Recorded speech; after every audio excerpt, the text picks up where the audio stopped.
Can't hear anything.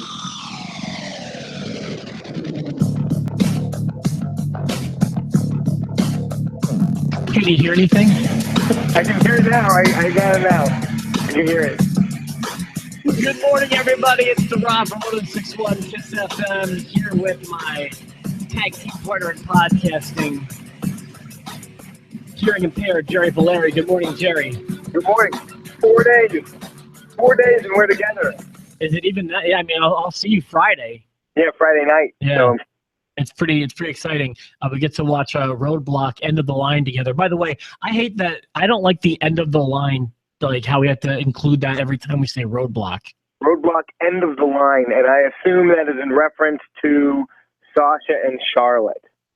Well, there's that, but also, if I'm not mistaken, if they didn't call it Roadblock End of the Line, there would be two Roadblock 2016s. Yeah, that's weird. That's so stupid. Like, we have so many pay-per-views this year, we have to reuse one. And Roadblock sounded fine before WrestleMania. It made sense because the road to WrestleMania. Yeah. And there was a potential, to block somebody from getting into WrestleMania, but now it's like Roadblock End of the Line. It's like something you would encounter on the road to WrestleMania. And now, I think that the common wrestling fan refers to the road to WrestleMania as that time from the Royal Rumble through WrestleMania. Exactly. So I think it's a bad line. Whatever. But I mean, these poor guys had to come up with like 19 pay-per-view ideas a year. Right. They need to start borrowing. They need to start using some of the ones from WCW. They need Halloween Havoc needs to be a thing. Well, I mean, they're using Clash of the Champions. Yeah, that's good. I mean, it's a good start. Yeah, Halloween Havoc is like, I feel like that's the one no-brainer they should be taking. Exactly. So, how are you? I haven't talked to you in like 5 days, at least on the podcast. Things are good. We have Raw. I thought was good last night. We can get into Raw, or we can discuss this link you sent me yesterday that has both of our blood is just boiling over this. Let's wrap up with that. Okay. We'll start with Raw, and then we'll wrap up with that story. That I sent you a link to make sure you were aware of it, because I think that people are talking about this, and people who know us know that this is gonna bring our piss to a boil. It already has. Yeah. Did you enjoy Raw last night? Not really.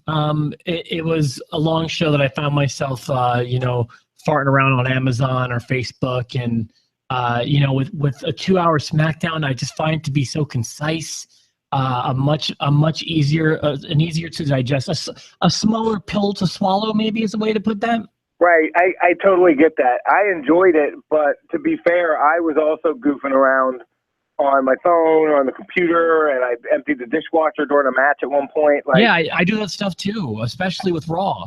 I can't just sit down and watch it like a movie, because it's not like a movie. It's like Forrest Gump. You get over that and over again. I give them the attention for the pay-per-view. I try to make sure that my schedule's clear, and I don't usually fart around on that stuff during pay-per-views, but sometimes I sway. But now that you've given me so many pay-per-views every year, I can't even commit to that. There were things that I loved and hated about Raw last night, and sometimes it was during the same segment. So I'm interested to hear your notes and see where you take us. I have very few notes. I feel like the big story last night is our very good friends, The New Day, Kofi Kingston, Big E, and Xavier Woods have officially become, I think officially today, they are the longest reigning WWE Tag Team Champions, going back, as far as the lineage goes. Yeah, goodbye to Axe and Smash. Demolition. Yeah, and not Crutch. I don't think Crutch was part of that title run, so it's Axe and Smash. Hey, we'll show Crutch some love. We'll show Crutch a little bit of love. They were a 3-man tag team too before New Day did it. For me, when I first saw, I loved how they opened with New Day. I thought that was cool, but I was irritated. I was like, I feel like you could end the show with New Day with the focus on them beating the record. And then they ended up doing that anyways, but I hated the way that they did it. Well, I think two triple threat matches for the tag titles in one night. I don't like that, because if they had the record broken, it could have been broken by someone other than New Day being pinned, and I hated that. Well, here was my take on that, and they actually wound up being wrong. So, I mean, I can't really complain too much. But when they started the show with the New Day match, I thought for sure they were going to win that match, and then at some point later on in the night lose. Right. And then when they started the celebration, the show-long celebration, I thought there's no way they're making it out of tonight with the titles. There's just no way. Right. And then they book the other triple threat tag team match. And I'm like, well, here it is. This has got to be it. There's no way they're making it out of tonight with the tag team titles. I think I'm a smart guy because I'm like, man, I called this and no one's even going to believe me when I tell everyone on Post to Post tomorrow that I called this during the show. But that was my prediction, and I was wrong. I was shocked that they made it out of 2 matches with the titles last night. I was glad that they did, but I was also surprised, and I was about to get really irritated because I wanted them to break the record. I agree. I feel like WWE was punking the Philly crowd, like they were trying to make them crazy. Ending the show in Philadelphia with Roman Reigns holding 2 belts, it's like you just want them to boo you at this point because Philly they were not feeling the Roman Reigns love. Well, they've got such an interesting relationship with Philadelphia and Roman Reigns because, well, the Royal Rumble thing happened there, which is what started the whole disastrous thing for Roman. And then they had Roman win the world title in Philadelphia. That it was the day after Survivor Series, I think. And they're pumping in crowd noise and or whatever was going on with all that. So yeah, I feel like they were punking Philly more last time when they did that stuff with Roman, but yeah, they do know they've made it very clear on network specials and stuff that I've seen that they are very aware when they're in Philadelphia. They know what's happening in Philly for sure. Yeah, and I have a strange amount of pride in that as a guy that calls Philly his home. Whenever I went to wrestling, it was in Philadelphia growing up. And I do love that the city has its own personality that gets under their skin because we're not going to just accept whatever you give us. We're going to let you know how we feel. And if we don't like it, F you. We'd let you know. And I take a bit of pride in the fact that I was part of 2 Philly crowds. And I've gone to a lot of wrestling. Not in a lot of different places, but I've been to a lot of wrestling shows. I've never been part of a crowd like the Philly crowd. And the Pittsburgh Hell in a Cell was awesome. Oh yeah, that was my favorite live moment ever at a wrestling event. I think as far as match goes. But you and I saw what? We saw a Super Show. We saw a Raw SmackDown Super Show in Philly, and then we saw a Survivor Series. And the Survivor Series, I watched it back. It holds up enough. It's okay. Oh, that was a brutal Survivor Series, but I'll let you have that if you want it. Well, but we enjoyed it, and it was the stiffest chair shot you'll ever see. When Kennedy ate that chair, the whole place went insane. So you can see his entire face. Like you can show that chair to a wrestling fan, and then just say you can say who is this, and you're like, oh, that's Kennedy, because it's just like you can see his face. It's Kennedy. Right, exactly. So, and I know that between those 2 shows, both of which were in 2006, we saw a fair number of title changes too, because we saw Batista beat Booker T for a world title at Survivor Series. Right. Do you remember the one we saw on Raw? I don't. It all bleeds together to me. It really does. On Raw, it was around 4th of July, 2006. Rob Van Dam had just gotten popped for smoking pot by the police, not even by WWE, but by the police. And they hurried the strap right off of him and onto Edge. Because I remember making the sign in your driveway and your stepdad kept looking at it and it said, RVD sells me weed. No. It was I sell RVD weed. Oh, okay. And Chip said, what's RVD weed? As if it was some kind of weed. I thought it was so funny. We were making signs in your driveway. What's RVD weed? That's right. That was funny. So that was the New Day stuff. I didn't have a whole lot more to say about it. I mean, I think they're a deserving tag team. I think the run's got to end sometime soon. And now, you can be the team that beat the longest running tag team. So I feel like they need to be careful. They put it on the right team here going forward. I don't know who you want it to be on. I'll go ahead and say that I'd like to see it go on to Gallows and Anderson. That's a good choice because they could use it. And like if you give it to someone like Cesaro and Sheamus, who I think are a good team and worthy of being champions, I feel like they're not in this for the long run as a team. So that could be a mistake. Maybe give it to someone like Gallows and Anderson could really establish them as a team of badasses. Well, and this brings me to one of my wrestling pet peeves. We don't really talk about that too often, but one of my biggest wrestling pet peeves is when there's a team and they don't have their own team theme or their own team entrance. Like I hate it was cute for a minute, but like Cesaro and then Sheamus comes out. You've got Cesaro music and then you've got Sheamus music, and now we're a team. That's fair, I suppose. They're doing it with the Wyatts right now, where it's just like a little minute, like a quick 5 seconds of but that's cool. Randy Orton's and then into the Wyatts. Just come out to the Wyatts. Yeah, but I feel like giving it that Orton touch is kind of nice. Okay, but I disagree. Yeah, I mean, you said it's your pet peeve. I wouldn't call it one of my pet peeves, but I get where you're coming from. So that was that. What else do I have? Oh, so I started talking a little bit about this during the last episode. And again, I mean, so these rematches are really bothering me, and I feel like this is where the real flaws in the brand extension are coming to life, because we are getting deja vu over and over and over again, whether you're talking about the super shows, the pay-per-view things, or if you're talking about the shows like I got an email, and I sent it to you so that you could see it, because WWE thinks that my hometown is Philadelphia still because I bought so many tickets to go there. Right. So when Raw comes to Philly, they send me an email that doesn't go to everyone, just goes to the Philadelphia fans. And the dark main events, do you remember what they were? Yeah, it was, it was Jericho and Rollins. And Owens and Reigns. Right. And it's like, good God, not only have, that they're going to see this again on Sunday. And then on SmackDown, we got rematches from their pay-per-view before. And like, there's so often we're getting rematches so close to each other. In a way, do you think they're, because they're dark matches? See, I didn't realize they were dark matches when you sent them to me. I have less of an issue with that. I get it. Because you think they're starting to work on their match. They're starting to work things out a little bit. I'm just trying to point out there's a large number of them. And yeah, I agree. But I agree with you largely. And it's driving me crazy. And then I was like, oh, well, here's a fresh match I've never seen before. T.J. Perkins taking on Brian Kendrick.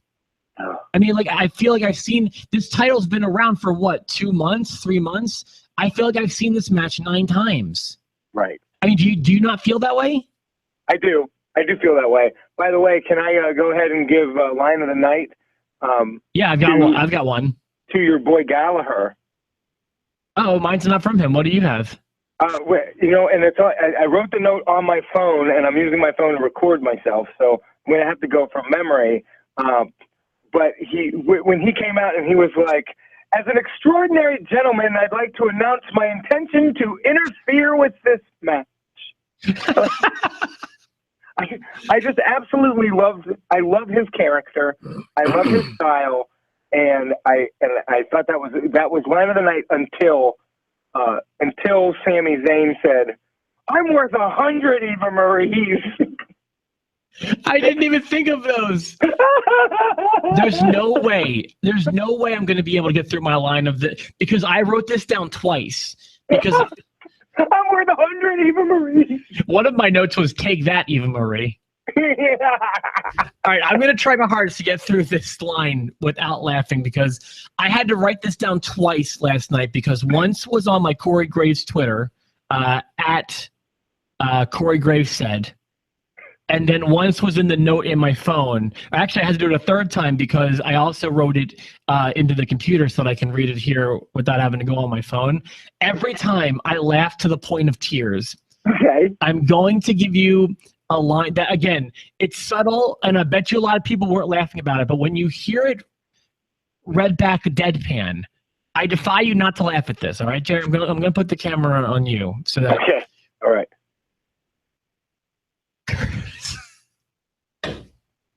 Keep it together, man. Keep it together.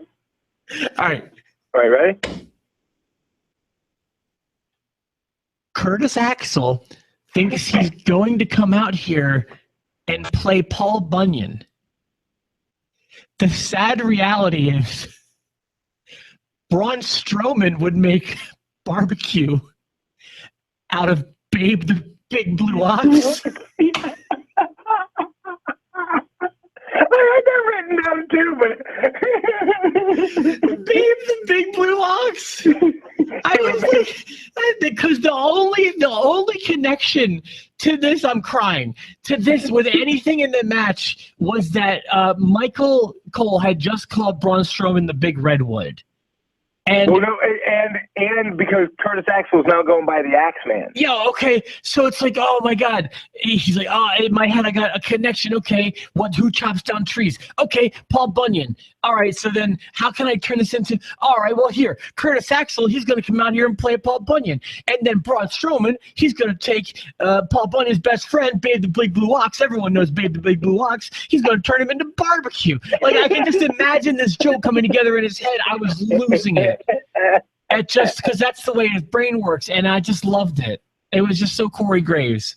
Tell me that Corey Graves isn't growing on you. In a good way and a bad way. Yeah, he's better than it was when the whole draft thing started, but I still don't want him there. I feel like he and Saxon are both benefiting in large part due to David Otunga. Yes, they're both able to say they're not the worst. They're not the worst at all.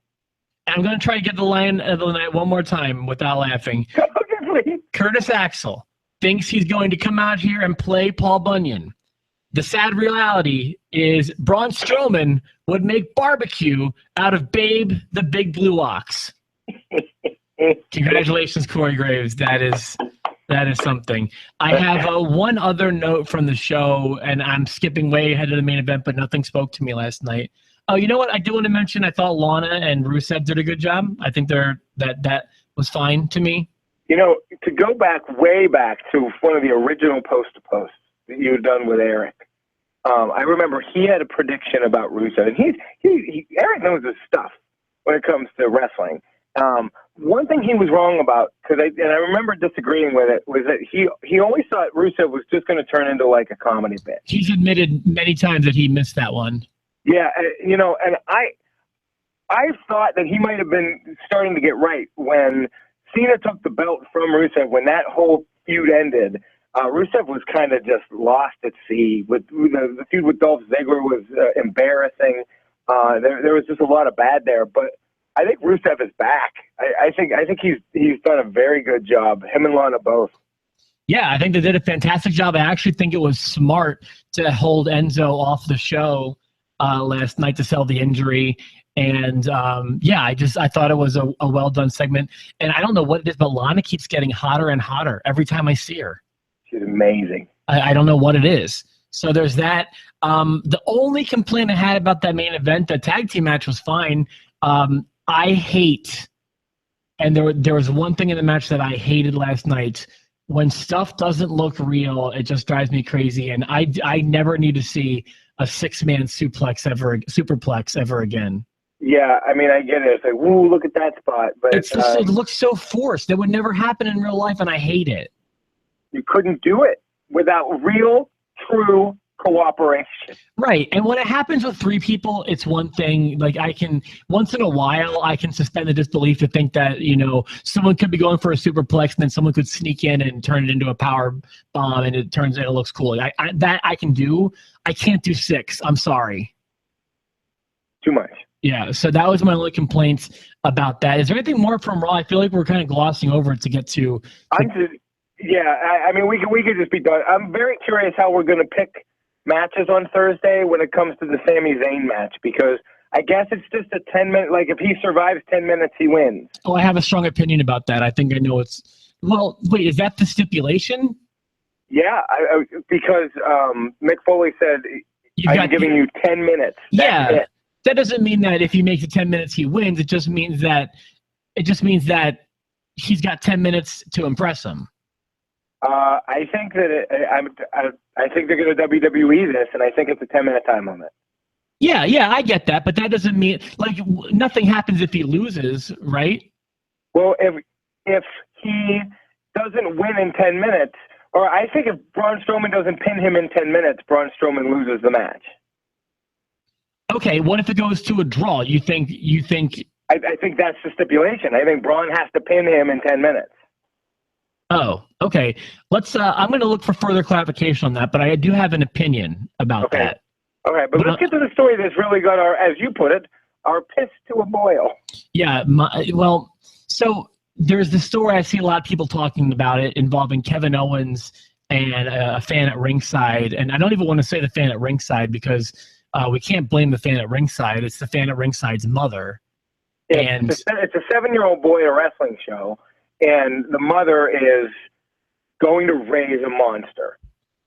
The mom is a real disgusting parent, I feel like, and I'll get into this, but yeah. So I'm gonna transition this with the headline or with the caption I sent it to you with, because this is my overall feeling about this. So people know how I feel about millennials, and it's kind of in line with the stereotypes about them.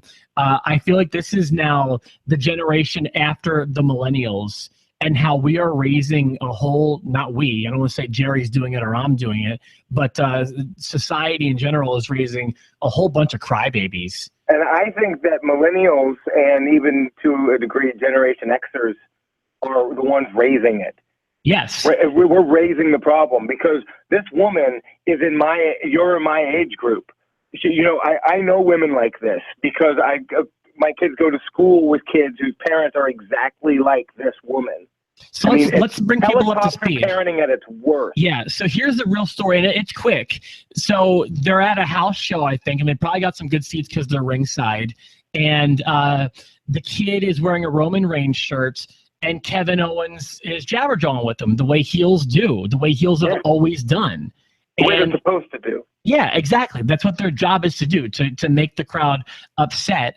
And the kid's mom writes a Facebook post about how now he's mentally destroyed because Kevin Owens talked to him at ringside, and WWE should be ashamed. Kevin Owens should be ashamed. And I'm reading this, and I'm getting hot now. I can see it in my face is getting red, and I'm getting sweaty now because this story upsets me. Owens didn't even grab a sign from the kid and rip it in half, which I totally condone. No, he looked at the kid and he was like, "You need to be wearing this shirt," pointing to his shirt. And then he said, "You know what? No, I don't want you to wear this shirt. I don't want you to ever root for me." And then he yelled at the kid. He yelled at a 7-year-old. That's what you're supposed to do at a wrestling show. And as a parent, you're supposed to go with that.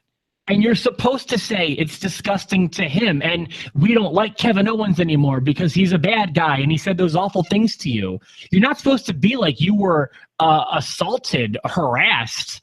You're not supposed to make him mentally. You're not supposed to aid to the mental destruction that's going on to this. You're supposed to you play with it like you would other fictional characters.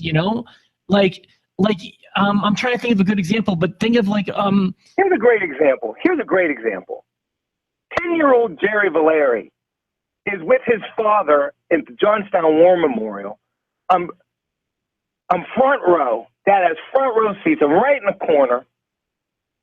And the main event of this house show is Bret the Hitman Hart versus the Earthquake.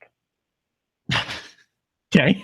And the Earthquake, he smashes a wooden chair. I'll never forget it in my entire life. He smashes a wooden chair, partially on Bret Hart's back, partially on the ground, and it just goes all over the place.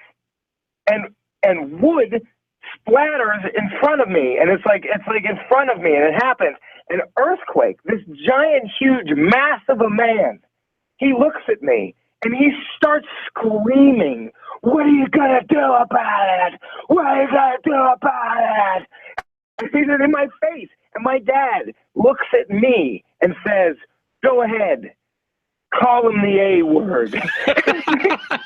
And So I did. That's what you're supposed to do at a wrestling show. I saw Jim Cornette hit a dude with a tennis racket at the Jaffa Mosque in Altoona. When I was 20-something years old, Bubba Ray Dudley hit me in the hand with a barbed wire baseball bat because I yelled at Sign Guy Dudley the entire show, telling him that I thought that bat was gimmicked. And he was like, hold out your hand, you big P. And I held out my hand and slam. And it was not a gimmicked barbed wire baseball bat. It was legit. Well, and let me also go into another avenue we haven't discussed yet. And it really made me upset and it disgusted me that she also exploited, I want to say it was one of her parents was there with her. And she said that they were there with someone with leukemia. And like, yeah, my thought is like, okay, like you're trying to really exploit WWE. You're trying to use this person with leukemia to get your point across when this has absolutely nothing to do with the story. This has We're victims. We're all victims. We're victims. Yeah, we all have leukemia. And if you know what I mean? Like that was just like, that was not necessary to the story. Like I'm sorry that the person has leukemia, but this is the kind of person who would try to exploit that for free stuff. Nobody cared or even noticed that Charlie Brown has leukemia. Charlie, like, does anyone else notice that in the Charlie Brown cartoons, that poor kid has leukemia and every kid in school picks on him? Come on already. It's just that I worry about the kid. Like, I really feel like the kid is going to be not ready for the world. Like, this is just people are going to say mean things to you, pal. Let it be the guy who's the bad guy on TV. Like, this is someone who I feel like would write Disney because Maleficent was too mean to Sleeping Beauty. You know? Yeah, I mean, like, this is just not the way the world works. You're doing it wrong. Parenting, you're doing it wrong. And that story just made me so upset. And if you do get offended, guess what? You're allowed to be. Exactly. You're allowed to offend people. It's not illegal to do it. There are some things you can't do. There are some things you can't say. I'm someone who studied a great deal about the First Amendment in college. I wrote my college thesis on the First Amendment. And I know a lot of how it works. And I promise you, there are some things you can and cannot say, but it is not illegal to offend anybody. It's not. It's coming close. It feels like it's getting closer. And I just feel like this parent deserves such an F. Deserves such an F. F plus. And kudos to Michael on the Post to Post Post show. You said on his personal page he posted a whole thing about what is it? They put the mask on the kid. Well, and he shared a video of wrestling, and it was like 2002 or 2003, where Hurricane Helms put a mask. I think the mask he just wore on a young fan at ringside, and then Ric Flair, who I think was managing his opponent, went and just ripped it off and ripped it in half right in front of the kid. Right, and that's what you're supposed to do. Yeah, and you know what? I bet you, to be fair, WWE gave that kid merchandise off camera, but still, that's just not what you do as a parent. And I just think a real parenting fail. You missed a real opportunity to give your son a real practical life lesson. And the opportunity presented itself to you, and you missed. You didn't even swing. The one thing she wrote in the thing was he was going to get Kevin Owens shirt and a hat for Christmas, and now he doesn't even want it. Well, guess what? My kid would love it, and he's probably the same size.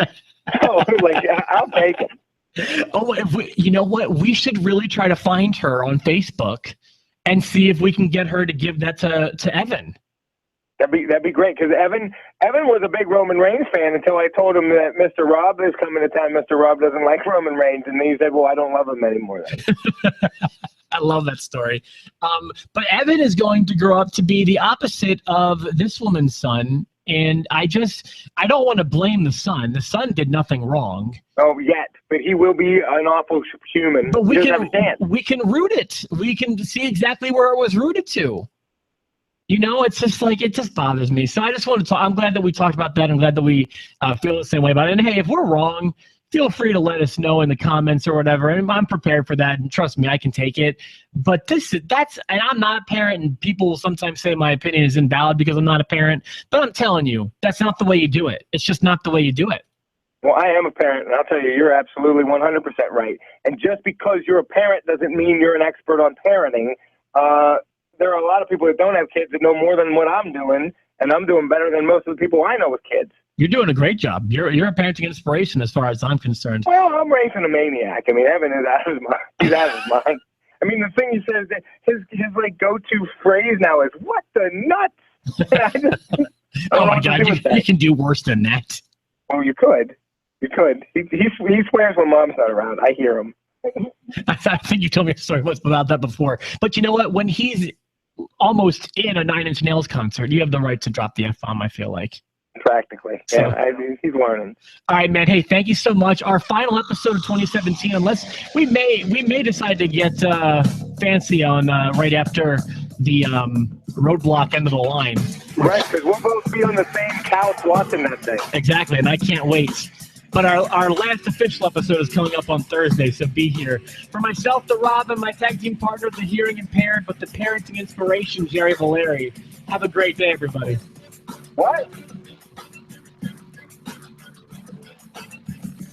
You say something?